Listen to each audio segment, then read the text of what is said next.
মবতন্ত্র তাদের দিকেও যে ধাবিত হতে পারে, এই আশঙ্কা থেকে 5 জন উপদেষ্টা তারা চূড়ান্ত সিদ্ধান্ত নিয়েছেন কোনোভাবেই তারা এই সরকারে আর থাকবেন না।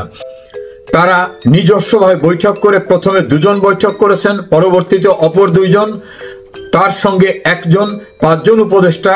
এদের ভিতরে 3 জন রয়েছেন অত্যন্ত সিনিয়র সিটিজেন, গণ অধিকার পরিষদের সভাপতি ডাকসুর সাবেক ভিপি নুরুল হক নুরু এবং তার সঙ্গীদেরকে নির্মমভাবে মারধর করা হয়েছে। সেক্ষেত্রে তারা অভিযোগ করছেন যে এই ঘটনার সঙ্গে সরকার জড়িত আছে। তাদের কিছু নেতারা সরাসরি বলছেন যে স্বরাষ্ট্র উপদেষ্টা উল্লেখ করেছেন যে এটা প্রধান উপদেষ্টার নির্দেশে পুলিশকে নির্দেশ দেওয়া হয়েছে, আর পুলিশ সেটাকে কমিউনিকেট করেছেন আর্মিকে। এভাবে সেনাবাহিনী, পুলিশ এবং জাতীয় পার্টি সম্মিলিতভাবে তাদেরকে নির্দয়ভাবে মারধর করেছে। সামাজিক যোগাযোগ মাধ্যমে যে ছবি এবং ভিডিও ছড়িয়ে পড়েছে সেক্ষেত্রে দেখা যাচ্ছে পুলিশ, আর্মি তাদেরকে বেদমভাবে মারধর করছে এবং ভিপি নূরের অবস্থা আশঙ্কাজনক এটা উল্লেখ করে তাকে সিসিইউতে নেওয়া হয়েছে, এটা বলেছেন প্রেস সেক্রেটারি। সব মিলে উদ্ভূত পরিস্থিতিতে হাসপাতালে দেখতে গিয়েছিলেন আইন উপদেষ্টা আসিফ নজরুল। সেখানে তিনি ভয়ঙ্কর অবস্থার মুখোমুখি হয়ে তাকে নাকি ভিন্ন পথে বেরিয়ে আসতে হয়েছে। তিনি সেখানে অনাকাঙ্ক্ষিত পরিস্থিতির মুখোমুখি হয়েছেন। এ পর্যন্ত শুধু বলতে পারছি, এর বাইরের কথাগুলো অশোভন হয়ে যাবে। এইরূপ পরিস্থিতিতে নানাভাবে যারা পূর্বেই সংশয় সংকল্পে ছিলেন তারা এখন অনেকেই ডক্টর মোহাম্মদ ইউনূসের উপদেষ্টা পরিষদ থেকে সরে আসার জন্য চূড়ান্তভাবে সিদ্ধান্ত নিয়েছেন। তত্ত্বাবধায়ক সরকার সংক্রান্ত বিষয়ে সুপ্রিম কোর্টে শুনানি হওয়ার পরে সুপ্রিম কোর্ট যেদিনে রায় দেবেন আইনসঙ্গতভাবে সেদিন থেকেই তত্ত্বাবধায়ক সরকার ব্যবস্থা প্রবর্তিত হয়ে যাবে। সেটা যদি প্রবর্তিত হয়ে যায় তাহলে তত্ত্বাবধায়কের যে পূর্বে স্ট্রাকচার ছিল সেই স্ট্রাকচার অনুযায়ী সর্বশেষ অবসরপ্রাপ্ত প্রধান বিচারপতি হবেন তত্ত্বাবধায়ক সরকারের প্রধান উপদেষ্টা। তাই যদি হয় তাহলে ডক্টর মোহাম্মদ ইউনূসের আর সরকারে থাকার কোনো সুযোগ থাকবে না। উপদেষ্টাদের তাহলে কি হবে? নতুন যিনি তত্ত্বাবধায়কের প্রধান উপদেষ্টা হয়ে আসবেন তিনি তার মতো করে উপদেষ্টা পরিষদ সাজাতে পারেন। সেক্ষেত্রে বর্তমানে যারা উপদেষ্টা আছেন এরা আওয়ামী লীগ, জাতীয় পার্টি এবং 14 দলীয় জোটের বাইরে কমিউনিস্ট পার্টি সহ অন্যান্য যারা বর্তমান সরকারের শত্রু মনোভাবাপন্ন অবস্থার ভিতর পড়ে গেছেন তারা নিশ্চয়ই তাদেরকে আদর সহগ করবেন না, তাদের খুব ভালোভাবে গ্রহণ করবেন এটা ভাবার কোনো কারণ নাই। এইরূপ পরিস্থিতিতে কিভাবে তারা সেফ এক্সিট নিতে পারে? ইতোপূর্বে 4 জন উপদেষ্টা তারা উপদেষ্টা পরিষদ থেকে অবসর নিতে চেয়েছিলেন। ডক্টর মোহাম্মদ ইউনূস তাদের বলছেন যে আপনারা দীর্ঘদিনের আমার সঙ্গী, আমাকে ছেড়ে কোথায় যাবেন? সে কারণে অনেক পীড়াপিড়ি করে তাদের ধরে রাখা হয়েছিল। কিন্তু এই নতুন সংযোজন হওয়া দেশের উল্লেখযোগ্য ব্যক্তিদেরকে মুক্তিযোদ্ধাদের একটি অনুষ্ঠান থেকে বেদমভাবে মব আক্রমণে লাঞ্ছিত করা, পরবর্তীতে তাদেরকে সন্ত্রাস দমন আইনে আসামি করে জেল হাজতে প্রেরণ করা, নতুন করে ডাকসুর ভিপি নুরুল হককে নির্যাতন করা এবং আওয়ামী লীগ নির্বাচনে আসতে পারবে না, তারা নিশ্চয়ই বসে থাকবে না, এই সামগ্রিক অবস্থার সঙ্গে নতুন যে যুক্ত হলো যে তত্ত্বাবধায়ক সরকার ব্যবস্থার রায় নভেম্বরের পূর্বেই হয়ে যাবে। রায় হয়ে গেলে ডক্টর ইউনূস কোনোভাবেই এই সরকারের প্রধান হিসাবে আর থাকবেন না, তার উপদেষ্টাও থাকতে পারবেন না। তখন অবস্থা কি হবে? ইতোপূর্বে যে উদাহরণ সৃষ্টি হয়েছে যে সাবেক চিফ ইলেকশন কমিশনারদের যে ভয়ঙ্কর অবস্থা, সাবেক প্রধান বিচারপতির যে ভয়ঙ্কর অবস্থা, স্বরাষ্ট্র উপদেষ্টা প্রচন্ডভাবে বিরক্ত, তার ভাষায় এসব আর এখন আমার ভালো লাগছে না, আমি কেন এসবের দায়িত্ব নিতে যাব, আমার ঘাড়ে বোঝা কেন আসবে, আমি তো বিশেষভাবে কোনো লাভবান না, আমার কেন পরবর্তী যারাই দায়িত্বে আসুক না কেন অবসরে যাওয়ার পর সমস্ত চাপটা আমার উপরে আসবে। আসিফ নজরুল যে কোনো সময় যে কোনো অজুহাতে দেশের বাইরে চলে যাবেন, যাওয়ার পর তিনি যে কোনো অজুহাতে সেখানে থেকে যাবেন এমন তথ্য আছে। এভাবে 7 জন উপদেষ্টা ডক্টর ইউনূসের এই সরকার থেকে সরে যাওয়ার ব্যাপারে অনেকটা চূড়ান্ত হয়েছে। এই বিষয়টি সরকারের একটি গোয়েন্দা সংস্থা অতি গোপনে প্রধান উপদেষ্টাকে অবহিত করেছেন এবং শোনা যায় সেনা সদর দপ্তরেও তারা রিপোর্ট করেছেন। আমরা জানি না এই রিপোর্টের ভিতরে কি রয়েছে। এনএসআই এর তরফ থেকেও একটি রিপোর্টে নাকি এমন তথ্য পাওয়া গেছে যে অনেকে এখন সরে যেতে চান। আবার যারা তরুণ উপদেষ্টা মাহফুজ আলম, আসিফ মাহমুদ, সজীব ভুইয়া, তারা মনে করছেন এই সরকারকে আরো দীর্ঘায়িত করতে হবে, অনেকদিন ক্ষমতার আস্বাদন নিতে হবে। তারা ক্ষমতায় থাকা মানে তাদের দল যত প্রকার সুযোগ সুবিধা দরকার সেটা তারা নিতে পারবে। এই পরিস্থিতিতে নতুন করে যুক্ত হয়েছে এক পক্ষ চীনের দিকে ঝুঁকে পড়েছে, এক পক্ষ আমেরিকার দিকে ঝুঁকে পড়েছে, আর এক পক্ষ পাকিস্তানের আইএসআই এর আশ্বাসে সেদিকে ঝুড়ে পড়েছে। এই রকম পরিস্থিতিতে, ভয়ঙ্কর অস্থিতিশীল পরিস্থিতিতে ডক্টর ইউনূসের আপনজনরা ভীষণভাবে দুশ্চিন্তাগ্রস্ত। এবং যে 5 উপদেষ্টার কথা আমি বললাম, তার সঙ্গে অপর 2 জন স্বরাষ্ট্র এবং আইন উপদেষ্টা, তাদের অসমর্থিত সূত্রে তথ্য যে তারাও চরমভাবে বিরক্ত, তারা আর এখন থাকতে চাচ্ছেন না।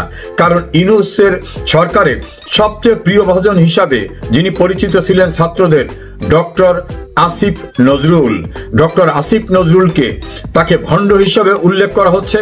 তাকে যে কোনো সময় কৈফিয়ত দিতে হবে, চরম শিক্ষা নিতে হবে, এটা তার ছাত্ররাই এখন প্রকাশ্যে বলছেন। অপরদিকে যে ডিজিটাল অ্যাক্টিভিস্টরা তাকে সাপোর্ট করতেন, তারা তার সম্পর্কে বিদেশে অর্থ পাচার সহ অন্যান্য যে সকল অভিযোগ এনেছেন, সেই অভিযোগের কারণে তিনিও আতঙ্কিত। এখন আর তাকে কখন হাসি খুশি দেখা যায় না, প্রেসের সামনে দেখা যায় না। এখন কথায় কথায় তিনি বিভিন্ন অনুষ্ঠানে যেতেন, অনুষ্ঠানে যাওয়া টোটাল তার বন্ধ হয়ে গেছে। অন্যদিকে সুপ্রিম কোর্টে বিচারক নিয়োগের ক্ষেত্রে বিএনপি প্রচন্ডভাবে ক্ষুব্ধ। বিএনপির গুরুত্বপূর্ণ একাধিক আইনজীবী নেতার অভিযোগ যে সম্পূর্ণরূপে জামাতপন্থী ব্যক্তিদের নিয়োগ দেওয়া হয়েছে, আমাদের নামকে অস্তা কয়েকটি লোক নেওয়া হয়েছে। আবার জামাত ইসলাম মনে করছেন যে আসিফ নজরুল ঘাতক দালাল নির্মূল কমিটির সেই গণ আদালতের সঙ্গে সম্পৃক্ত ছিলেন, সে কখনোই তাদের আপনজন হতে পারেন না। সবকিছু মিলিয়ে আসিফ নজরুল এখন উভয় সংকট না, চতুর্মুখী সংকটের ভিতরে পড়েছেন। এইরূপ পরিস্থিতিতে একজন উপদেষ্টার আত্মীয়রা অস্ট্রেলিয়ায় বসবাস করেন, তারা প্রচন্ডভাবে চাপ সৃষ্টি করছেন যে তারা টিকিট কেটে পাঠাবেন, যে কোনো অজুহাতে উপদেষ্টাকে চলে যেতে হবে সেখানে। আমেরিকায় থাকা 2 জন উপদেষ্টার পরিবারের অধিকাংশ সদস্য তারা এমনভাবে চাপ সৃষ্টি করছেন যে তুমি যদি আমাদের কথা না শোনো, দেশের বাইরে চলে না আসো, কদিন পরে তুমি আর আসতে পারবে না, তোমাকে কিন্তু আমরা খারাপ পরিস্থিতি হলে দেশে যে দেখতে যাব সেটার সুযোগ পাবো না। ইংল্যান্ডের একটি দূরবর্তী শহরে থাকা অপর একজন উপদেষ্টার মেয়ে, জামাই এবং পরিবারের সদস্যরা তারা তো ভয়ঙ্করভাবে চাপ সৃষ্টি করছেন যে তাদের দেখার উদ্দেশ্য করে হলেও তাকে সেখানে চলে যেতে হবে। এভাবে 7 জন উপদেষ্টার এখন ইউনূসের উপদেষ্টা পরিষদ ছেড়ে চলে যাওয়া শুধু সময়ের ব্যাপার মাত্র। সেনাবাহিনী কি সিদ্ধান্ত নেবেন এই পরিস্থিতিতে, সেটা নিয়েও তাদের ভিতরে উদ্বেগ উৎকণ্ঠা রয়েছে। রাষ্ট্রপতিকে বিভিন্নভাবে অনেকটা পঙ্গু করে রাখা হয়েছে, তার কার্যক্রম পরিচালনা করতে না দিয়ে তার হাত দিয়ে তার ইচ্ছার বিরুদ্ধে অনেক কিছু করানো হচ্ছে। কাজে যে কোনো সময় রাষ্ট্রপতি তার ক্ষমতা এক্সারসাইজ করে এই উপদেষ্টা পরিষদ বাতিল করে দিতে পারেন যদি রাষ্ট্রের অপর একটি গুরুত্বপূর্ণ সংস্থার তিনি সমর্থন পান। এই সামগ্রিক বিষয়গুলি একটু বর্ধিষ্ণু অভিজ্ঞ উপদেষ্টারা চমৎকারভাবে উপলব্ধি করতে পেরেছেন বলে একজন উপদেষ্টার পরিবারের গুরুত্বপূর্ণ এক সদস্য তিনি আমাকে জানিয়েছেন, এবং তিনি তথ্য দিয়েছেন যে তার পরিবারের সদস্য শুধু না, মোট 7 জন উপদেষ্টা পরিষদ ছেড়ে যাওয়া এখন সময়ের ব্যাপার মাত্র। অস্থিতিশীল পরিস্থিতির বাংলাদেশে যে কোনো সময় যে কোনো ঘটনা ঘটতে পারে। তিনি আরো উল্লেখ করেছিলেন ইতোপূর্বে অন 11 সরকার আমলে পরিস্থিতি বিপাকে কিন্তু অনেক উপদেষ্টা পরিষদ থেকে সরে গিয়েছিলেন। পরিস্থিতি এমন হয়েছিল যে প্রধান উপদেষ্টা দায়িত্ব গ্রহণ করার পরেও তৎকালীন রাষ্ট্রপতি প্রফেসর রিয়াজউদ্দিন আহমেদ সেটা ছেড়ে দিতে বাধ্য হয়েছিলেন। বাংলাদেশের পরিস্থিতি এতটাই অবনতিশীল যে ইন্টারন্যাশনাল বিভিন্ন মিডিয়া এটাকে বলছেন মবক্রেসি, নট ডেমোক্রেসি। এবং যে সকল দেশ ডক্টর ইউনূসকে ভিন্ন একটা ইমেজের মানুষ হিসাবে দেখতেন, সেই সব দেশ তাদের হাই কমিশন বা এম্বাসির মাধ্যমে প্রাপ্ত রিপোর্ট অনুসারে ইউনূসের উপর থেকে তাদের পূর্বের ধারণা পরিপূর্ণভাবে প্রত্যাহার করে নেওয়ার কারণে ডক্টর মোহাম্মদ ইউনূস এখন বন্ধুহীন অবস্থায় পড়েছেন। আমার ধারণা খুব শিগগিরই বাংলাদেশের রাজনীতিতে, সরকার ব্যবস্থায় আমূল একটি পরিবর্তন অনিবার্য হয়ে উঠছে। সেই সময় থেকে উত্তরণের জন্য অনেক চেষ্টা তিনি করেছেন, কোনো উত্তরণ হয়নি। তিনি সমন্বয় করতে চেয়েছিলেন বিএনপি, জামাত ইসলাম এবং তার যে কিংস পার্টি এনসিপি, এর সঙ্গে আরো ছোট ছোট যে দল আছে, মাহমুদুর রহমান মান্না, জুনায়েদ সাকি সহ অন্যান্য যে সকল দল আছে তাদের ভিতরে, সেই সমন্বয় করতে পারেননি। এখন কেউ ছুটেছে আমেরিকার দিকে, কেউ ছুটেছে চীনের দিকে, কেউ দেশের ভিতরে থেকে পাকিস্তানপন্থী চিন্তা চেতনায়, কেউ মনে করেন এই সুযোগে তারা নিশ্চিতভাবে নির্বাচিত হবে, যেহেতু ডক্টর ইউনূসের সঙ্গে লন্ডনে একটা বৈঠক হয়েছে। সবকিছু মিলে অস্থিরতা ক্রমান্বয়ে বেড়েছে। তার সঙ্গে যুক্ত হয়েছে ঢাকায় মঞ্চ ৭১ নামক একটি সংগঠনে ঢাকা রিপোর্টার্স ইউনিটিতে একটি প্রোগ্রাম করতে গেলে সেখানে বীর মুক্তিযোদ্ধা আব্দুল লতিফ সিদ্দিকী, ঢাকা বিশ্ববিদ্যালয়ের প্রফেসর হাফিজুর রহমান কার্জন, সাংবাদিক মঞ্জুরুল আলম পান্না, সাংবাদিক মাহবুব কামাল, ঢাকা বিশ্ববিদ্যালয়ের প্রফেসর সৈয়দ আনোয়ার হোসেন সহ অনেক গুরুত্বপূর্ণ ব্যক্তিরা সেখানে ছিলেন। তারা চরমভাবে লাঞ্ছিত হয়েছেন, অনেকে সেখানে অবরুদ্ধ অবস্থায় ছিলেন। এই ঘটনায় সরকারের একটা অংশের অভিমত যে এটাকে ভুল বুঝিয়ে জামাত ইসলাম তাদের লোক পাঠিয়ে সেখানে ভয়ঙ্কর ঘটনা সৃষ্টি করেছে। পরবর্তীতে ডিবি অফিস থেকে আটককৃতদেরকে ছেড়ে দেওয়ার সিদ্ধান্ত সরকারের একটি পক্ষে থাকলেও জামাতের চাপে তাদেরকে আর ছাড়া যায়নি, তাহলে উল্টা মামলা হতে পারে। সেজন্য সন্ত্রাস দমন আইনে তাদের বিরুদ্ধে মামলা দেওয়ায় প্রচণ্ডভাবে ইমেজ সংকট সৃষ্টি হয়েছে ইউনূস সরকারের। কারণ সেখানে যারা ছিলেন তারা অধিকাংশই আওয়ামী লীগের তীব্র সমালোচক, কিন্তু মুক্তিযুদ্ধের পক্ষের। সেই মানুষগুলো গ্রেপ্তার হওয়ার কারণে ভয়ঙ্করভাবে সরকারের পক্ষে অথচ মুক্তিযুদ্ধের সমর্থক ব্যক্তিরা চরমভাবে খেপে গিয়েছে। যে উত্তেজনা বিরাজ করছিল সেটি আরো তীব্রতর হয়েছে। আপনারা দেখেছেন নুরুল হক নূরকে যখন প্রথম একটি হাসপাতালে নেওয়া হয়, সেখান থেকে পরে তাকে ঢাকা মেডিকেলে নেওয়া হয়। ঢাকা মেডিকেলে উপদেষ্টা আসিফ নজরুল দেখতে গিয়েছিলেন এবং সেখান থেকে রীতিমতো আসিফ নজরুল বিক্ষোভের মুখে পালিয়ে রক্ষা পেয়েছেন। তাও হাসপাতালের পিছনের গেট থেকে তিনি যখন পালিয়ে যাচ্ছিলেন তখন টের পেয়ে সেখানে উপস্থিত নূরের যারা সহকর্মীরা বা সদস্যরা ছিল তারা তাকে ধাওয়া করেছে। এরপরে কিংবা এর একই সময়ে আমরা দেখলাম যে আসিফ নজরুল যখন সেনাবাহিনীর বলা যায় পরোক্ষভাবে সেনাবাহিনীর বিরুদ্ধে যে স্টেটমেন্ট দিয়েছেন, অর্থাৎ নুরুল হক নুরুকে আহত করার নিন্দা প্রতিবাদ জানিয়েছেন, সেই সঙ্গে হাসনাত আবদুল্লাহর একটি স্ট্যাটাস, সেটিও আপনারা সবাই নিশ্চয়ই দেখেছেন। এইসবের পরপরই আইএসপিআর থেকে সেনাবাহিনী যে একটি স্টেটমেন্ট দেয়, সেখানে কিন্তু সেনাবাহিনী তাদের অবস্থানে একেবারে দৃঢ়ভাবে অটল ছিল, সেটির প্রকাশ পেয়েছে। অর্থাৎ তারা বুঝিয়ে দিয়েছে তারা যে কাজ করেছে সেটি তারা ঠিক করেছে, কোনোভাবেই তারা মব ভায়োলেন্স আর সহ্য করবে না। যদিও এর আগে বহুবার তারা এই কথা বলেছে, কিন্তু আমরা সেটির প্রতিফলন কখনো দেখিনি। এই প্রথম দেখা গেল যে এই সন্ধ্যা রাতে তারা পুলিশের সঙ্গে মিলে ব্যাপক লাঠিপেটা করেছে এবং যেই ঘটনায় নুরুল হক নুরু আহত হয়েছে।